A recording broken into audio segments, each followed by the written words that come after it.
একটি champions league জয়ের স্বপ্ন পূরণ করতে আক্রমণভাগে সময়ের সেরা ত্রয়ীকে দলে ভিড়িয়েছিল পিএসজি।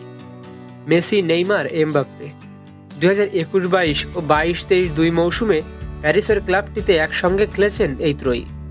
তর্ক সাপেক্ষে সেই সময়ের সেরা আক্রমণত্রয়ী তো তারাই।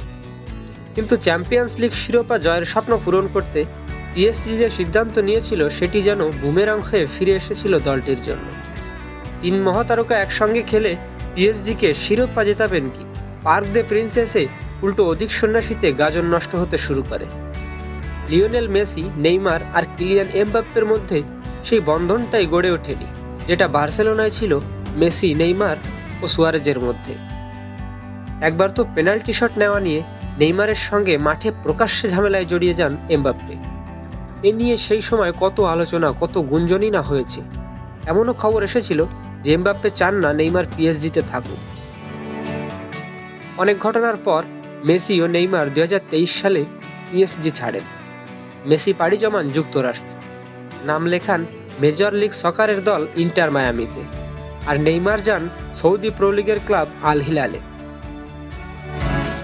নেইমার সম্প্রতি আরেক ব্রাজিলিয়ান কিংবদন্তি রোমারিওর সঙ্গে এক পডকাস্টে পিএসজিতে মেসি, এমবাপ্পের সঙ্গে তার সম্পর্ক নিয়ে কথা বলেছেন। এমবাপ্পে বিরক্তিকর ছিল কিনা রোমারিওর এমন প্রশ্নে নেইমার বলেছেন, না, সে ওরকম ছিল না। তার সঙ্গে আমার কিছু বিষয় ছিল, সামান্য মনোমালিন্যও ছিল, তবে সে আমাদের ভিত্তি ছিল। আমি তাকে গোল্ডেন বয় বলে ডাকতাম। তবে মেসি পিএসজিতে যাওয়ার পর এমবাপ্পের আচরণে কিছুটা পরিবর্তন চোখে পড়ে নেইমারের। আমরা জুটি গড়ে ভালো কয়েকটি বছর কাটিয়েছি, কিন্তু মেসি আসার পর সে একটু ঈর্ষান্বিত হয়ে পড়ে। আমাদের মধ্যে লড়াইও হয়, তার আচরণে পরিবর্তন আসে।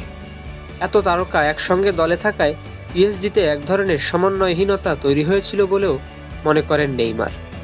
তবে এর জন্য নির্দিষ্ট কাউকে দায়ী করেননি তিনি।